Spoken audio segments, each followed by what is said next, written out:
Olá, eu sou o Thiago Cunha, gestor de projetos de inovação do Sebrae Nacional. Sou apaixonado por empreendedorismo e inovação. A minha missão é ajudar o nosso país por meio do empreendedorismo e eu faço isso de três formas, trabalhando no Sebrae, e assim eu consigo ajudar os empreendedores das mais variadas formas. Eu também carrego um chapéu de empresário, então eu sei um pouquinho das dores, das ansiedades que vocês possuem, principalmente em momentos de crise. E também gosto de devolver ao ecossistema todo o aprendizado que eu tive sobre as temáticas de gestão, empreendedorismo, inovação. E eu faço isso por meio de seminários, palestras, workshops e também mentorias em diversos programas por todo o Brasil. Atualmente, eu, juntamente com minha colega Giovana Serenato, lideramos a participação do Sebrae em um dos maiores espaços de co-inovação do país, o Inovabra Habitat. É um espaço de co-inovação liderado pelo Bradesco e um dos seus principais lemas é colaborar para inovar. Então nós temos um ecossistema completo porque temos diversas instituições, parceiros, organizações trabalhando em conjunto para a inovação. Então lá nós temos aproximadamente 200 startups, todas elas trabalhando com tecnologias emergentes. Seja blockchain, big data, internet das coisas, API plataformas, computação imersiva, inteligência artificial. E do outro lado, nós temos 90 corporações que estão dentro desse ambiente justamente para alimentar e acelerar o seu processo de transformação digital. Então, a partir das demandas, das necessidades dessas corporações, as startups apresentam soluções e começam a trabalhar com o que nós chamamos de Open Innovation, a inovação aberta. Além das 200 startups, das 90 corporações, nós temos também aproximadamente 12 fundos de investimentos, vários mentores, consultores, gestores de inovação que trabalham em parceria, em conjunto, de forma compartilhada para a inovação acontecer. Esse é um dos maiores espaços de co-inovação do país e não se restringe apenas ao estado de São Paulo, visto que várias startups, grandes empresas têm suas sedes em diversos estados brasileiros. E qual a importância de estar inserido dentro de um ecossistema como esse? É a velocidade, é a competência de cada um desses atores que juntos contribuem para que essa inovação aconteça de forma mais célere. E um dos pontos mais importantes é justamente a especificidade, a especialização, a expertise dessas startups para responder a desafios que muitas vezes as organizações não conseguem fazer com a sua inovação fechada. Ou seja, aquela inovação que é feita dentro dos muros da organização. E a inovação aberta possibilita essa cocriação, essa coutilização, e isso inclusive faz com que a resposta dessas soluções, desses produtos ao mercado seja muito mais aderente, visto que isso está sendo feito com várias organizações, vários atores, e isso diminui de forma significativa os erros cometidos por grandes empresas, pequenas empresas, governo, que é muitas vezes negligenciar o real problema do cliente final.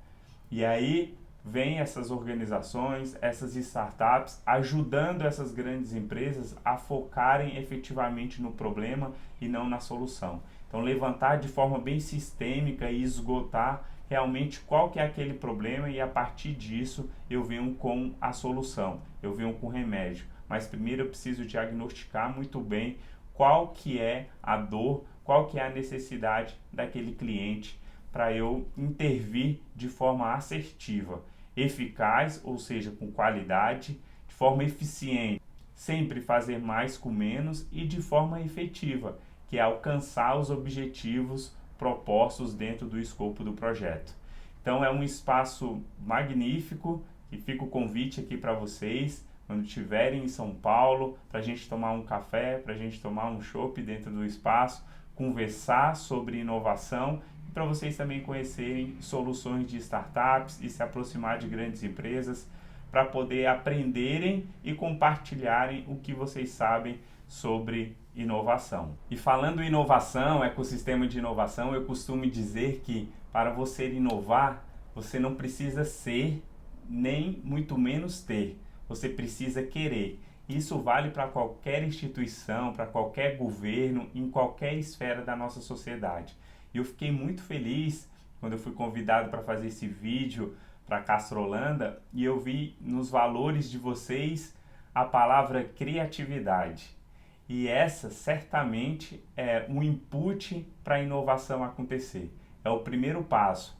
É a partir do momento que eu possibilito aos meus gestores, aos meus colaboradores, a partir do momento que eu tenho um ambiente favorável para essa criatividade, certamente o volume de inovações incrementais, inovações disruptivas acontece dentro da organização. E eu estou muito feliz de poder contribuir um pouco, compartilhar ao longo desses próximos minutos alguns aprendizados que tivemos ao longo desse período de pandemia e o que a nossa organização conseguiu fazer, se adequar e qual é a nossa visão após essa crise que estamos vivenciando. Qual o impacto da pandemia para uma instituição como o Sebrae? Eu gosto de dividir em duas verticais.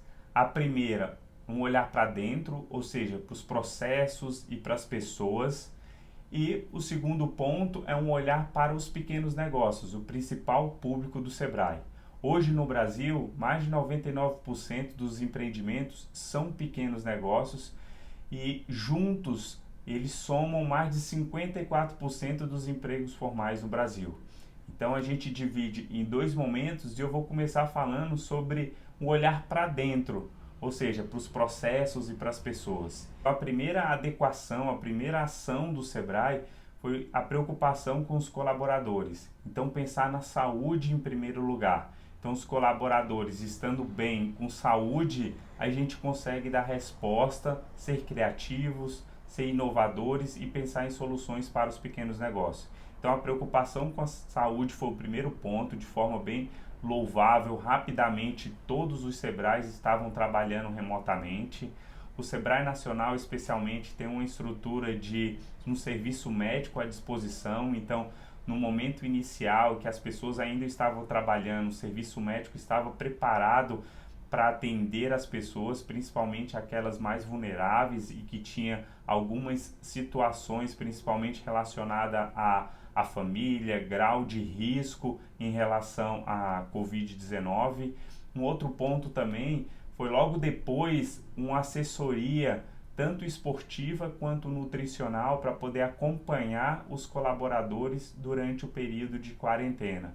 Ou seja, um profissional, um nutricionista orientando quais os caminhos, quais as medidas deveriam ser tomadas, tendo em vista toda uma mudança de hábito que as pessoas passariam a ter. Isso também aconteceu com o educador físico, ou seja, algumas atividades, alguns exercícios que o profissional recomenda para que as pessoas não fiquem sedentárias e que consigam estimular principalmente músculos que são importantes para o desempenho das atividades.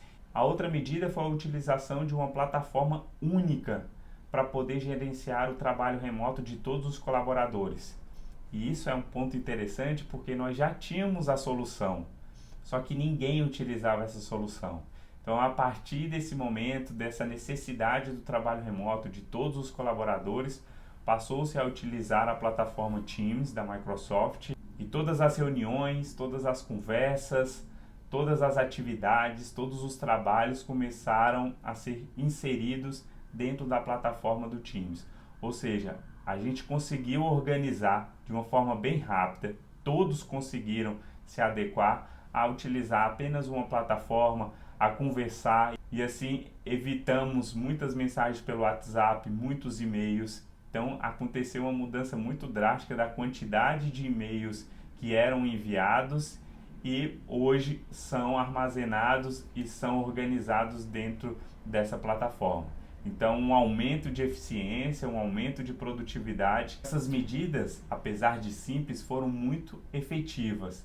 Foi fácil? Não foi fácil. Foi rápido? Foi rápido. Conseguimos fazer toda essa adaptação de um trabalho físico para o trabalho home office, de ter toda essa orientação nutricional, de um profissional, um educador físico e tanto das lideranças que apoiaram esse movimento, incentivam e que participam junto conosco de todas as discussões dentro dessa plataforma. Agora, o segundo ponto, que é o mais importante na minha opinião, que é para quem a gente serve, que são os pequenos negócios brasileiros, a gente precisou ser ainda mais rápido nessa adaptação. Nossa preocupação com a forma com que esses pequenos negócios iriam enfrentar essa crise era um motivo de questionamento, de ansiedade de todos os colaboradores para a gente conseguir dar o remédio correto para aquela necessidade. E o primeiro ponto dentre essas iniciativas que foram feitas para ajudar o pequeno negócio, eu destaco uma pesquisa que foi feita a nível Brasil para a gente identificar quais eram os principais pontos e quais eram as principais necessidades desses empreendimentos. Então, nessa pesquisa, a gente conseguiu identificar o fôlego de fluxo de caixa dos pequenos negócios, a gente conseguiu identificar a necessidade de crédito desses pequenos negócios, e todas essas informações foram inputs para a gente conseguir entregar de forma bem rápida soluções adequadas para atender essas necessidades. Então, o Sebrae tem um papel muito importante na sociedade, principalmente frente ao governo também, de propor melhorias junto a instituições financeiras para adequar métodos e formas de ceder crédito para os pequenos negócios, e foi isso que a gente começou a fazer desde o início da pandemia. Retomamos a campanha Compre do Pequeno, que era justamente uma possibilidade, uma informação para a sociedade da importância de comprar dos pequenos negócios que estão próximos à sua residência ou ao seu trabalho. Começamos também um processo de disseminar de forma massiva e rápida um processo de aceleração digital e transformação digital dos pequenos negócios. Então criamos um produto chamado Acelera Digital, é justamente grupos pequenos de empreendedores trabalhando dentro de uma plataforma juntos por um período de até 10 dias, conhecendo ferramentas na prática de como eles conseguem vender mais e melhor nas redes sociais. Isso é um remédio rápido, que tem um efeito imediato e que vários participantes já conseguiram demonstrar que a praticidade e a velocidade que entregamos essa solução foi muito pertinente, muito adequada para fazer com que eles aumentassem o faturamento de forma bem rápida, que é isso que eles estavam precisando. Uma outra bandeira que nós criamos é a aproximação de startups com pequenos negócios tradicionais. Então criamos vários mecanismos de reunir startups e de reunir pequenos negócios que tenham interesse em conhecer tecnologias que podem ajudar a reduzir custos, aumentar receita ou até mesmo mudar modelos de negócios dessas pequenas empresas para poder adequar a uma nova tendência, uma nova realidade. Também criamos uma plataforma, um site, para orientar os empreendedores a respeito de tudo o que estava acontecendo sobre o coronavírus e que tinha um impacto direto nos seus empreendimentos. Então começamos a criar artigos, blogs, informações, consultorias, atendimentos dentro dessa plataforma para preparar e ajudar esses empreendedores a terem mais conhecimento para suportar esse período de crise. Um outro passo importante foi o atendimento online. E eu destaco o atendimento para os consultores que faziam atendimento no balcão do Sebrae, no ponto de atendimento do Sebrae, ou até mesmo em loco nas empresas, passaram a fazer o atendimento remoto. Então, hoje a gente tem um site Fale com Especialista, que a qualquer momento o empreendedor pode entrar, se cadastrar e conversar online com os nossos consultores a respeito do seu segmento, a respeito de problemas relacionados à crise. Destaco também o crescimento exponencial do acesso ao nosso site de cursos à distância. Então, para você que quer se aperfeiçoar, que quer conhecer um pouquinho mais sobre gestão, o Sebrae tem mais de 100 cursos gratuitos dentro da nossa plataforma e nós tivemos um crescimento muito grande nesses últimos 2 meses e graças a um trabalho que foi feito previamente. Então a gente já estava preparado para receber milhões de acessos e foi isso que aconteceu nos últimos 2 meses. Sem contar a quantidade de lives, a quantidade de palestras que estão sendo feitas por todos os Sebrais nos estados e também no nacional para entregar mais valor, mais informação para ajudar na tomada de decisão dos pequenos negócios brasileiros. Eu gostaria de destacar também a Vitrine de Soluções, uma plataforma chamada Mercado Azul que o Sebrae desenvolveu para que os empreendimentos pudessem disponibilizar seus produtos e serviços dentro de uma vitrine nacional. Ou seja, uma pessoa que está no Paraná pode acessar um produto, um serviço de uma empresa que está no norte, no nordeste do nosso país. Então essa é mais uma ferramenta que possibilita um principal desafio dos empreendedores nesse momento, que é como vender mais e como vender melhor. Então o que mudou no Sebrae com a pandemia do coronavírus? Nós saímos de um estado de preocupação, de angústia, de ansiedade, de como iremos, a partir de agora, todos os colaboradores trabalhando de forma remota, atender o pequeno negócio, que são os mais impactados com um problema como esse. Então, a gente sai de uma situação nebulosa, da zona cinzenta, a gente sai para o sol, para uma perspectiva que a gente consegue se reinventar, que a gente consegue se adaptar, e são nesses momentos de crise, e pode parecer clichê, mas são esses momentos de crise que faz com que a gente pense em oportunidades. Então, coisas que demorariam muito tempo para serem feitas, durante a crise foram feitas de forma mais rápida, de forma mais célere, sempre colocando o nosso cliente. Será que essa é uma necessidade do cliente? Então, a gente precisa fazer essa parceria. Então, diversas parcerias foram criadas de forma bem orgânica, com grandes empresas em todas as esferas da sociedade, para poder juntos, de forma colaborativa, atender bem o pequeno negócio e fazer com que a crise para esses empreendimentos sejam minimizadas. A gente sabe o tanto que é difícil para um pequeno empreendimento, mas a gente entende também que essas ferramentas, que essas soluções reduzem de forma significativa os impactos negativos de uma crise como essa. E eu gostaria de abrir aspas aqui para falar de uma inovação que eu descobri nesse período de crise, que é uma inovação frugal, que é aquela inovação rápida. Eles gostam de falar que é aquele jeitinho brasileiro, é a engenhoca, é fazer mais com menos, de forma rápida. É uma visão de startup, de pensar grande, começar pequeno e crescer rápido, errar mais rápido ainda.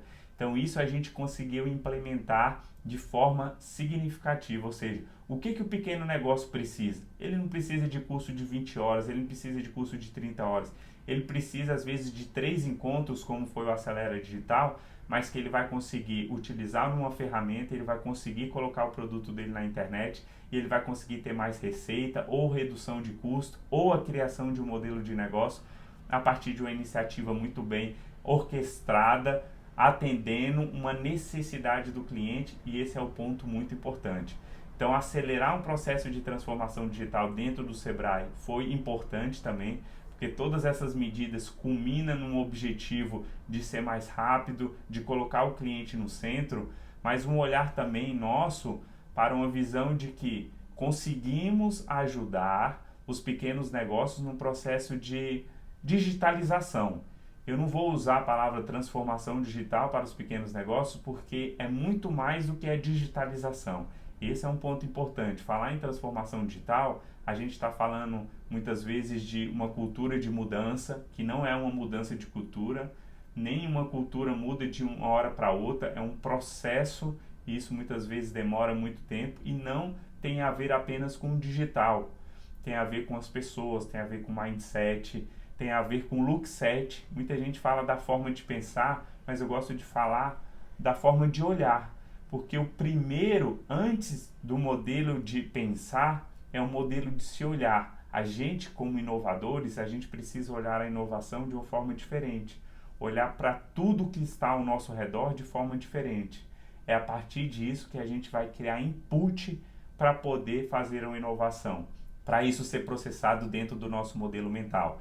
Então, muito mais do que o mindset, da forma de pensar, é o look set, ou seja, a forma da gente olhar as coisas. Porque inovação nada mais é do que uma combinação do seu repertório, do repertório de toda a organização em prol daquele problema. Ou seja, quais são as ferramentas que a organização tem, seja os recursos financeiros, os recursos econômicos. Então a combinação desses aprendizados, desses conhecimentos e desses recursos culmina em um processo de inovação.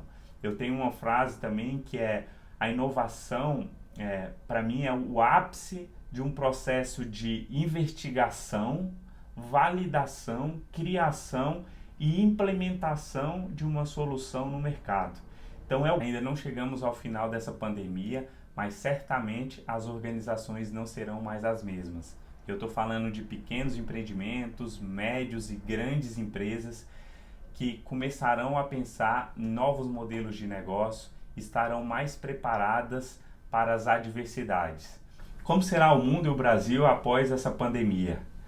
Bom, eu costumo fazer uma analogia do profissional que não estava preparado para receber a sua carta de demissão e o empreendedor que não estava preparado para receber uma crise como essa. Bom, ambos não têm um fluxo de caixa, ou seja, não têm uma reserva de emergência, ficam muito ansiosos, não vislumbram esse momento como uma possibilidade de oportunidade e não têm a tranquilidade para poder entender que pode ser um passo dado para trás para poder dar 2 para frente. Mais de 70% das iniciativas de transformação digital falham. A gente está falando de 1,3 trilhão de dólares. Ou seja, organizações que estão investindo e que não estão conseguindo alcançar os seus objetivos. O falham, a gente pode colocar entre aspas, porque é um aprendizado que essa organização está desenvolvendo a partir de uma tentativa de inovação. E a gente sabe que a maioria das tentativas de inovação, elas acabam não culminando no sucesso, mas a gente começou a investir. A pesquisa revela que a grande falha dentro desse processo é não ter um entendimento claro das necessidades do mercado. E alguns pontos que chamam a atenção é a necessidade das empresas começarem a pensar como uma startup. Ou seja, como que elas podem ser ágeis, utilizando métodos ágeis, como que elas podem ser específicas, como que elas podem ser velozes no processo de mudança, como elas podem trabalhar de forma conjunta com outros parceiros. Então, pense como uma startup. E outro ponto também importante é sempre olhe de fora para dentro, mas você tem que agir de dentro para fora.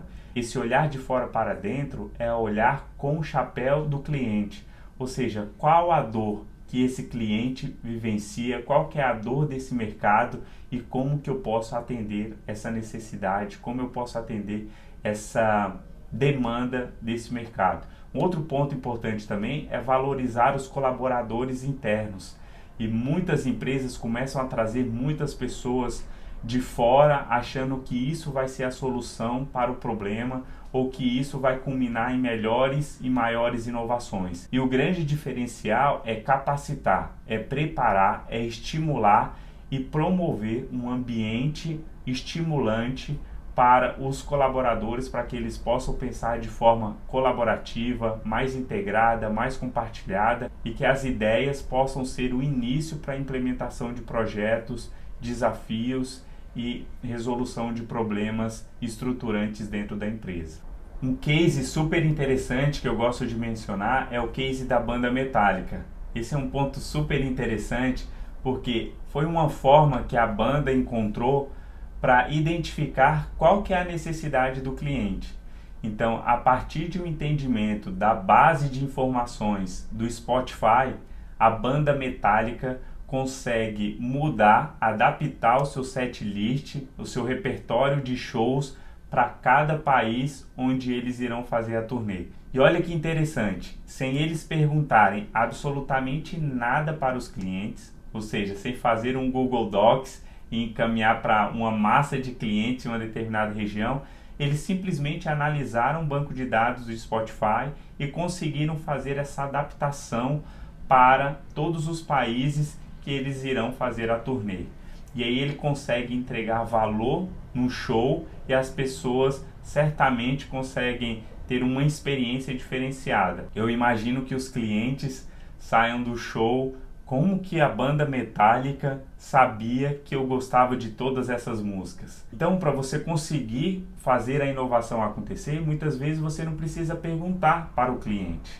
E esse perguntar, você precisa ter muito cuidado quando você for fazer, porque o cliente não é um inovador. Quem é inovador é você que está trabalhando com inovação ou você que trabalha em uma área que precisa pensar de forma diferente. O cliente, ele consegue te passar informações, o cliente consegue te passar inputs para você pensar em inovação. Então ele sabe o que ele quer, qual que é o progresso que ele deseja. Você, como inovador, precisa entregar a solução que vai atender esse progresso da melhor forma, ou seja, de forma mais barata, de forma mais rápida e que efetivamente consiga alcançar um critério de sucesso estabelecido pelo cliente. A mensagem final que eu quero deixar para vocês é: quando vocês forem pensar num processo de inovação, de entregar mais valor, um produto, um serviço, um novo modelo de negócio para o seu cliente, a primeira coisa que você precisa fazer é investigar o problema que esse cliente está enfrentando. E muitas vezes você consegue fazer isso investigando, você consegue fazer isso colocando o chapéu do seu cliente, fazendo até um trabalho antropológico de mergulhar naquela necessidade para conseguir efetivamente entender qual que é o problema daquele cliente. Só a partir disso, e você como inovador, você nunca pode transferir essa incumbência para o seu cliente. Nunca pergunte diretamente para o seu cliente o que ele quer, porque o cliente não é um inovador. Quem é inovador somos nós que estamos trabalhando com inovação. Então a gente precisa descobrir qual que é o progresso, qual que é a necessidade daquele cliente, qual que era a dor, qual que é a dor, qual que é o problema que ele enfrenta. A partir disso a gente vai pensar na solução e a partir disso a gente começa um processo no modelo de startup, de fazer isso da forma mais enxuta possível, ou seja, de ir testando, de fazer no teste AB o tempo todo, de fazer validações sem gastar muito. A gente precisa sair desse processo fechado de inovação fechada e ir para um processo de inovação aberta, tentando validar minimamente as etapas desse processo. E a mensagem final que eu gostaria de deixar para vocês, um dos principais aprendizados que eu tive com relação à temática gestão da inovação é: nunca transfira a responsabilidade da inovação para o seu cliente. E nunca pergunte para o seu cliente qual a solução que ele deseja, porque ele não é inovador e ele não sabe qual que é a solução que ele deseja. Ele sabe qual que é o progresso, ele sabe o critério de sucesso que ele espera a partir de uma solução que você propõe, mas ele não sabe qual é a solução. Então mergulhe no problema, investigue o problema e validem o problema. E só comecem a pensar em uma solução inovadora quando você tiver clareza do problema que você pretende resolver. Então aquele ditado, para um bom entendedor, meia palavra basta, para a inovação não funciona assim. Para a inovação, quando a gente fala de validação, quando a gente fala de problema, a gente quer a frase completa, a gente quer um entendimento completo daquele problema, porque é a partir disso que a gente vai conseguir pensar na solução, que a gente vai desenvolver um produto, um serviço ou um modelo de negócio aderente à necessidade do nosso cliente. Então nunca esqueça que a razão da nossa existência é o cliente. Isso pode parecer clichê, mas a maioria das organizações hoje não coloca o cliente no centro desse processo de inovação. E estão trabalhando com inovação fechada, não conseguem pensar de forma aberta, ou seja, trabalhando, compartilhando, contribuindo com outros atores para a inovação acontecer de forma mais rápida, de forma mais eficiente, eficaz e efetiva. A missão não é fácil, trabalhar com inovação é um desafio, porque ela não é tão linear quando a gente faz uma entrega de um produto ou de um serviço. E ela requer muita paciência, muita resiliência, muita perseverança, mas é muito gratificante. E a partir de um processo de gestão da inovação, com pessoas engajadas, com estrutura, com um ambiente propício, é que a gente vai conseguir mudar as nossas organizações, a gente vai conseguir mudar as pessoas e a gente vai conseguir mudar o nosso país e o nosso mundo. Um forte abraço, muito obrigado pelo convite para poder compartilhar esses aprendizados com vocês. e desejo muito sucesso para a Castrolanda, para todos os colaboradores, todos os cooperados. Façam a inovação acontecer cada vez mais, cada vez melhor. Um forte abraço.